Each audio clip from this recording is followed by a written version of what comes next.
दोस्तों जब से कूली फिल्म सिनेमा घरों में रिलीज हुई है तब से फैंस के मन में यही सवाल है कि आखिरकार कूली फिल्म का पार्ट 2 भी आने वाला है या फिर नहीं। तो दोस्तों मैं आपको बता देना चाहता हूं कि कूली फिल्म का सेकंड पार्ट डेफिनेटली आने वाला है और आज के इस वीडियो में मैं उसकी एग्जैक्ट रिलीज डेट भी बताने वाला हूं और यह भी बताने वाला हूं कि कूली फिल्म कैसे एलसीयू से 100% कनेक्टेड है। और यह बात भी गलत नहीं है कि कूली एक स्टैंड अलोन फिल्म है, क्योंकि कूली तो एलसीयू से कनेक्टेड नहीं है, लेकिन कूली की जो अगली फिल्म आने वाली है वो डेफिनेटली एलसीयू से कनेक्टेड होने वाली है।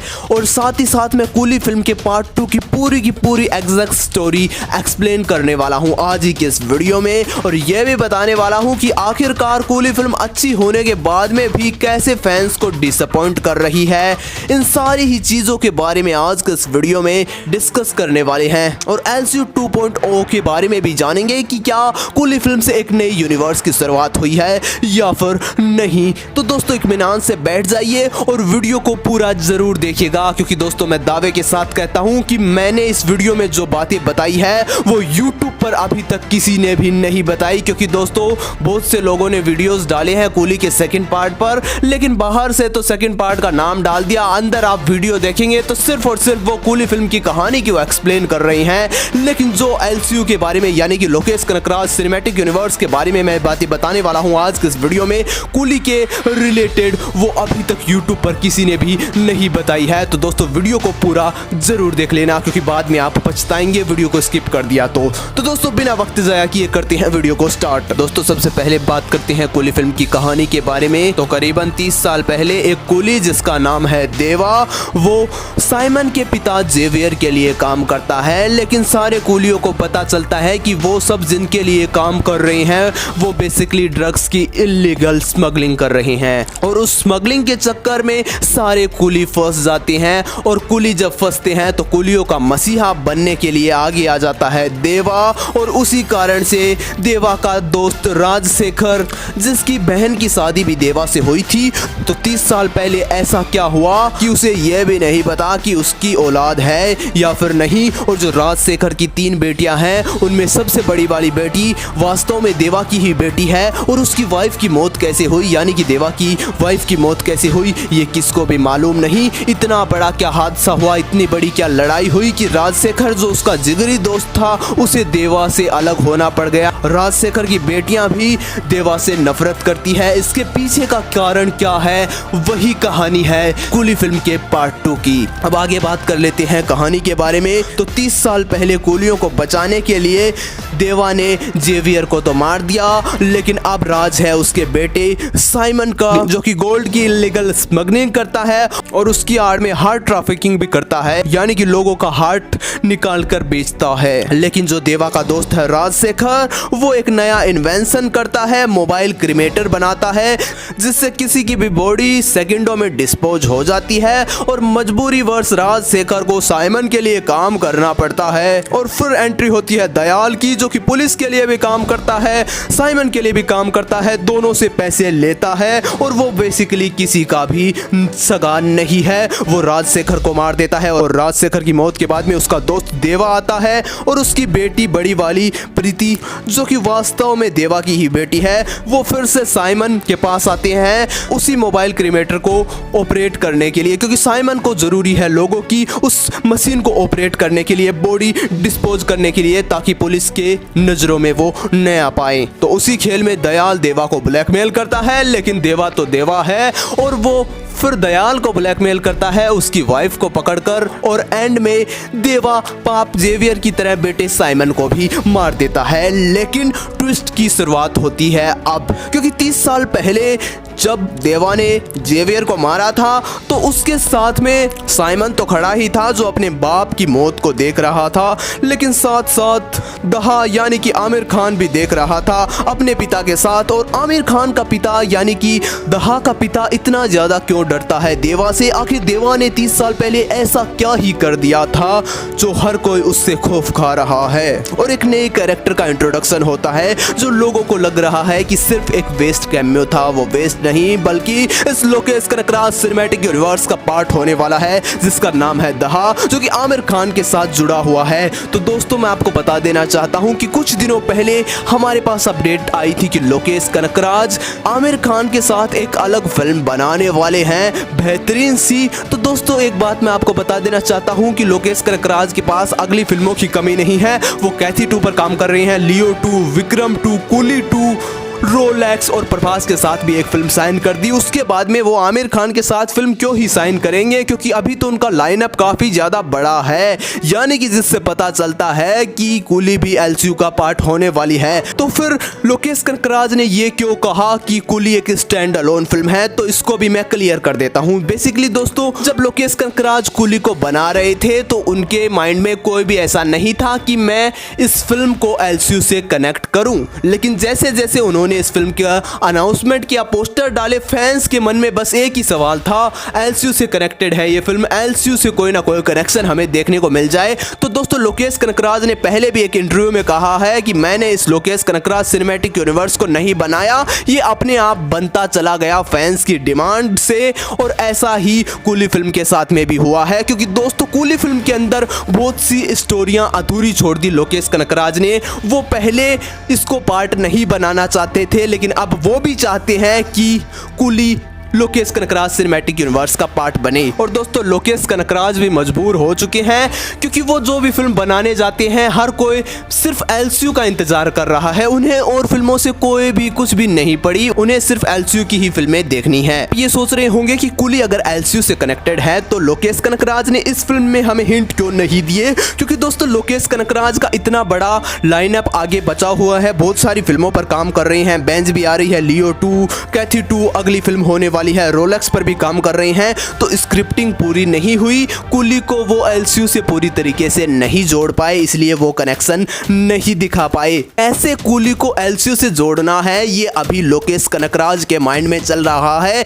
ये अभी बाकी है, वो आगे कनेक्ट होने वाला है। और अनिरुद्ध ने एक इंटरव्यू में कंफर्म भी कर दिया कि हम चाहते हैं कि कूली बहुत बड़ी ब्लॉकबस्टर हो और जल्दी हम कूली के पार्ट 2 पर भी काम करें। और दोस्तों कुछ लोग बात कर रहे हैं एलसीयू 2.0 की। तो दोस्तों मैं आपको बता देना चाहता हूं कि लोकेश कनकराज का एक बड़ा यूनिवर्स है, उस यूनिवर्स को तो अभी वो एक साथ ला नहीं पाए हैं, थोड़ी थोड़ी हिंट दे रहे हैं। लियो में भी लोग डिसअपॉइंट इसीलिए हुए कि वो एलसीयू से पूरी तरीके से जुड़ाव नहीं देखने को मिला, हालांकि लियो भी एलसीयू का ही पार्ट थी, वही कूली में कारण रहा है। लेकिन दोस्तों ऐसे में लोकेश कनकराज दूसरा यूनिवर्स तो नहीं बनाना चाहेंगे, जहां पर उनका पहला यूनिवर्स पूरी तरीके से अभी कनेक्ट ही नहीं हो पा रहा, तो दूसरा यूनिवर्स कैसे ही बना सकते हैं। और कूली का पार्ट 2 आ रहा है तो डेफिनेटली ये film Lokesh Kanakraj cinematic universe का पार्ट होने वाली है, अन्यथा कूली का पार्ट 2 नहीं आएगा, आएगा तो 100% एलसीयू से कनेक्टेड होने वाला है। क्योंकि दोस्तों सलार फिल्म केजीएफ यूनिवर्स का पार्ट नहीं थी,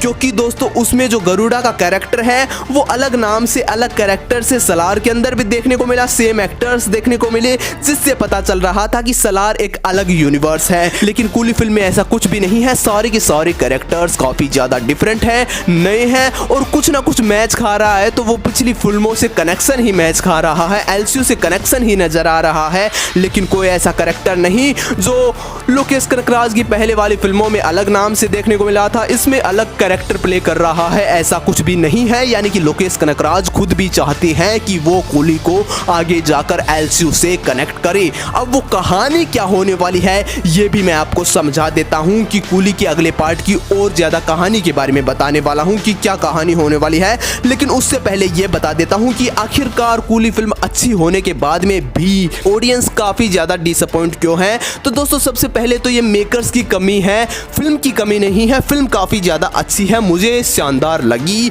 लेकिन फिल्म के पीछे मेकर्स की ये कमी है कि जो फिल्म के अंदर कैमियोज थे, जैसे कि उपेंद्र का कैमियो, आमिर खान का कैमियो, वो मेकर्स ने पहले ही 1-2 महीने पहले ही अनाउंस कर दिए कि इस फिल्म में ये कैरेक्टर्स देखने को मिलने वाले हैं। तो जब वो थिएटर्स में गए तो उन्हें सिर्फ एक ही चीज देखनी थी, एलसीयू, वो तो उन्हें मिली नहीं। मेकर्स ने पहले ही कह दिया कि एक स्टैंड अलोन फिल्म है, यानी कि इस फिल्म में कोई भी कनेक्शन नहीं दिखाया जाएगा, लेकिन आगे कनेक्शन जुड़ सकते हैं। तो फैंस के मन में जो एक्साइटमेंट होनी चाहिए थी, जो रोलेक्स के टाइम हुई थी, क्योंकि रोलेक्स यानी कि सूर्या को सीधा थिएटर में ही दिखाया था, लोकेश कनकराज ने, लेकिन ऐसा नहीं हुआ। जो कैमियोज थे वो अनएक्सपेक्टेड नहीं थे, पहले से हमें पता था कि क्या क्या देखने को मिलने वाला है। ट्रेलर में भी सब कुछ देख लिए, बहुत सारे पोस्टर भी देख लिए, और पिछले 1 साल से मेकर्स ने इतना बड़ा बिल्डअप करके रखा था कि हमारे पास 10 कैरेक्टर्स हैं, तो लोगों ने सोचा कि ये क्या ही बना रहे हैं, क्या ही एलसीयू का पार्ट है या फिर कोई नया यूनिवर्स का पार्ट होने वाला है। लेकिन हमने जो फिल्म देखी, फिल्म काफी ज्यादा शानदार थी, लेकिन कोई भी हमें एलसीयू से जुड़ाव नहीं देखने को मिला। कोई भी बड़ा यूनिवर्स की मेकर्स ने अभी कोई हिंट नहीं दिया है, लेकिन हिंट मैं देने वाला हूं आपको इस वीडियो में। तो दोस्तों करीबन 30 साल पहले ऐसा क्या हुआ कि देवा को यह भी नहीं पता कि उसकी वाइफ की डेथ कैसे हुई, उसकी कोई बेटी है या फिर नहीं, और वो ड्रग्स के मामले में सीधा साइमन के बाप जेवियर से भिड़ पड़ा था और काफी ज्यादा गंदी लड़ाई हुई, जिसमें दहा का बाप भी डर रहा है। दहा के बाप की वो हालत किसने की जो वेंटिलेटर पर है, और दहा यानी कि आमिर खान भी किसी से बदला लेना चाहता है, और वो बदला लेने वाला व्यक्ति है रोलेक्स। और जो रोलेक्स है वो मैन लीडर है ड्रग्स का, जितना भी इंटरनेशनल कारोबार चल रहा है उसका मैन लीडर कौन है, रोलेक्स है। और उसी 30 साल पहले देवा की लड़ाई हुई थी रोलेक्स के साथ में, और रोलेक्स की भी टाइमलाइन हमें देखने को मिल रही है। जो विक्रम फिल्म हमने देखी थी उसमें रोलेक्स का कैमियो देखने को मिला था। तो रोलेक्स करीबन 30 साल पहले ही अपना एम्पायर को बिल्ड कर रहा था, यानी कि वो पूरी तरीके से अपना एम्पायर बिल्ड नहीं कर पाया था, उसका शुरुआती दौर था। उस समय उसकी मुलाकात देवा से होती है और देवा उससे भिड़ पड़ता है, और उसी टाइमलाइन के अंदर विक्रम 30 साल पहले ब्लैक स्क्वाड नाम के एक सीक्रेट टीम में काम करता था और उन्हें फिर टीम से निकाल दिया गया। और एजेंट विक्रम अपने 4 एजेंट्स को लेकर पूरी तरीके से अपनी पहचान बदल देते हैं और 30 साल बाद में लौट कर आता है और जो ड्रग्स की स्मगलिंग चल रही है उसको खत्म करने की कोशिश करता है। और लियो फिल्म के अंदर भी यही देखने को मिलता है कि जो हैरोल्ड दास है वो कनाडा से आता है करीबन 20 साल के बाद में, और दास एंड कंपनी जहां पर वो ड्रग्स का कारोबार करते हैं। और लियो की एंडिंग में हमें यह भी देखने को मिलता है कि विक्रम का फोन जाता है लियो के पास में और वो कहता है कि एक ड्रग की फैक्ट्री जलाने से इंडिया को ड्रग्स से मुक्ति नहीं मिलेगी, सारी फैक्ट्रीज को जलाने की जरूरत पड़ेगी। तो विक्रम बेसिकली लियो की सहायता चाहता है किससे लड़ने के लिए, रोलेक्स से लड़ने के लिए, और वही सहायता कूली भी देने वाला है।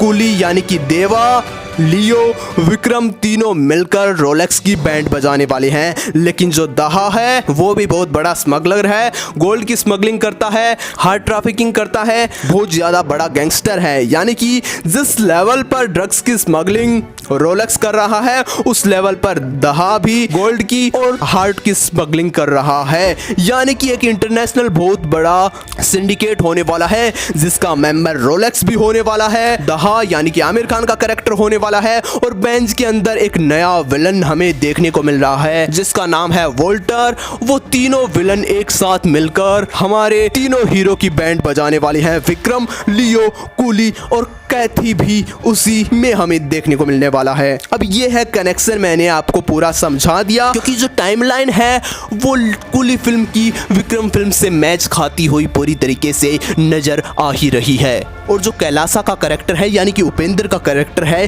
कूली फिल्म के अंदर, उसके इर्द गिर्द भी कहानी हमें पूरी तरीके से समझ में नहीं आ पाई है। लोकेश कनकराज अपनी कहानियां वैसे ही लिखते आए हैं जैसे लोग चाहते हैं। उनका एलसीयू की शुरुआत भी फैन थ्योरी से ही शुरू हुई थी। तो कूली फिल्म के अंदर बहुत सारी ऐसी चीजें हैं जो कूली फिल्म को एलसीयू से कनेक्ट कर सकती हैं। लोकेश कनकराज चाहे तो डेफिनेटली इसको अपने सिनेमैटिक यूनिवर्स से कनेक्ट करने ही वाले हैं। और उन्हें भी पता चल गया था जब इन्होंने इस फिल्म की अनाउंसमेंट करी तो हर किसी की बस एक ही डिमांड थी कि हमें बस एलसीयू से कनेक्शन चाहिए। और उसी के कारण जो थोड़ी बहुत नेगेटिविटी हो रही है कूली फिल्म की, वो कारण यही है कि वो एलसीयू का कनेक्शन हमें क्यों नहीं देखने को मिला। बाकी फिल्म काफी ज्यादा शानदार है ही। और जो टाइमलाइन विक्रम की देखने को मिल रही है वही टाइमलाइन कूली की 30 साल पहले की है, वही 30 साल पहले विक्रम की है। और लियो वाले जो लियो का बाप है एंटनी दास, उसकी भी टाइमलाइन वही 30 साल पहले की देखने को मिल रही है। अब 30 साल पहले ऐसा क्या हुआ था वो ही कहानी इन सभी फिल्मों को एक साथ जोड़ने वाली है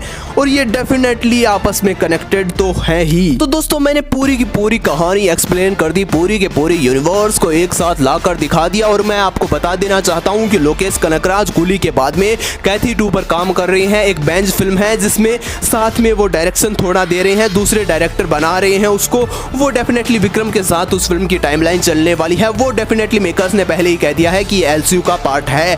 तो बेंज फिल्म हमें 2025 के एंड तक हमें देखने को मिल जाएगी। और जो लोकेश कनकराज की अगली फिल्म है वो है कैथी 2। उन्होंने कंफर्म कर दिया है कि कूली के बाद में मैं कैथी 2 पर काम करने वाला हूं, जो कि पूरी तरीके से हमें पता ही है एलसीयू का पार्ट है। तो 2026 के एंड तक हमें शायद तक कैथी 2 देखने को मिल जाए, यही हमारी एक्सपेक्टेशन है। बाकी दोस्तों लोकेश कनकराज कैथी 2 के बाद में क्या बनाएंगे ये किसी को भी नहीं पता, उनके माइंड में क्या चल रहा है। तो आपकी क्या थ्योरीज हैं कूली फिल्म को एलसीयू से कनेक्ट करने के रिलेटेड? क्योंकि दोस्तों ये कनेक्ट तो मेकर्स डेफिनेटली करने ही वाले हैं, क्योंकि और कोई मेकर्स के पास चारा तो मुझे नजर नहीं आ रहा है। आपकी क्या राय है मुझे कमेंट बॉक्स में जरूर बताएं। Thanks for watching, have a nice day.